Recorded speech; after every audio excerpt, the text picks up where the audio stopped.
My sister and I were both adopted from the same orphanage. When we got to choose our paths, she picked a prominent family in Edenorf City, wealthy, influential, and utterly untouchable. But the heir turned out to be twisted and cruel. He tormented her day in and day out. I chose the unassuming Moss family. They didn't have the fortune or the status of her new family, but they treated me with genuine warmth. In time, their youngest son became a business titan, and he married me, giving me a life filled with more happiness than I'd ever dreamed possible. Consumed by jealousy, my sister secretly strangled me. But when I opened my eyes again, I found she had shamelessly stolen the life I'd built, this time, choosing the Moss family for herself. "Carmen," she sneered, "now it's your turn to suffer." I almost laughed out loud. Did she think the Moss heir was some simple jackpot?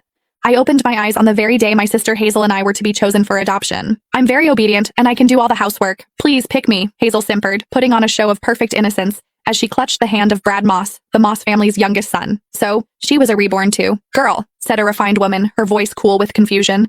"I thought you said you liked our family." She was Alexander Moreland's mother. The Morelands were the first family of Edenorf's elite, though the heir himself, Alexander, was nowhere to be seen. "I changed my mind," Hazel retorted, shrinking behind Brad as if he were a human shield. "Is that a crime?" Mrs. Moreland's face tightened. "Such a fickle child is unworthy of the Moreland name." Then her gaze softened as she turned to me. "You seem like a good girl. Come with me. We have a son at home you'll like." I simply nodded and took her outstretched hand. A triumphant gleam flashed in Hazel's eyes, as if she'd just won a great victory. But she had no idea. While everyone feared Alexander's eccentricities, I was far more terrified of Brad, a guy as cold and venomous as a snake. In my last life, I had spent years desperately trying to escape his grasp. This time, she had unknowingly done me the biggest favor imaginable.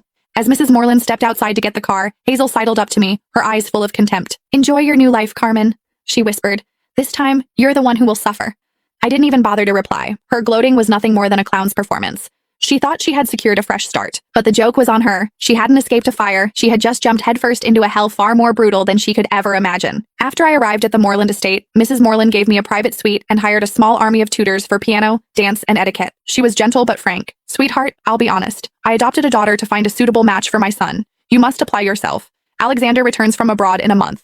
If he takes a liking to you, your future will be secure. Remember, the entire Moreland legacy will be his one day." I knew from my last life that Alexander had felt nothing but disdain for Hazel, and her time here had been miserable. I didn't dare hope the cold, aloof heir would favor me either. I needed my own plan for survival. A month later, the Morelands held a grand ball to welcome Alexander home. The elite of Edenorf were all there, including the Moss family, due to their close business ties. Across the glittering ballroom, Hazel spotted me immediately. Dressed in a virginal white gown, she glided over, her smile as sharp as a knife. "Enjoy the party, Carmen," she whispered. "Tonight will be the most humiliating night of your life." I remembered this banquet well from my last life. It was when she had first met Alexander. He had taken one look at her, frowned in disgust, and told her to get lost in front of everyone. She had shamelessly clung to him, declaring herself his future wife. He had kicked her away without a second thought, but I was reborn too. I knew how her story ended, and I had already charted a different course.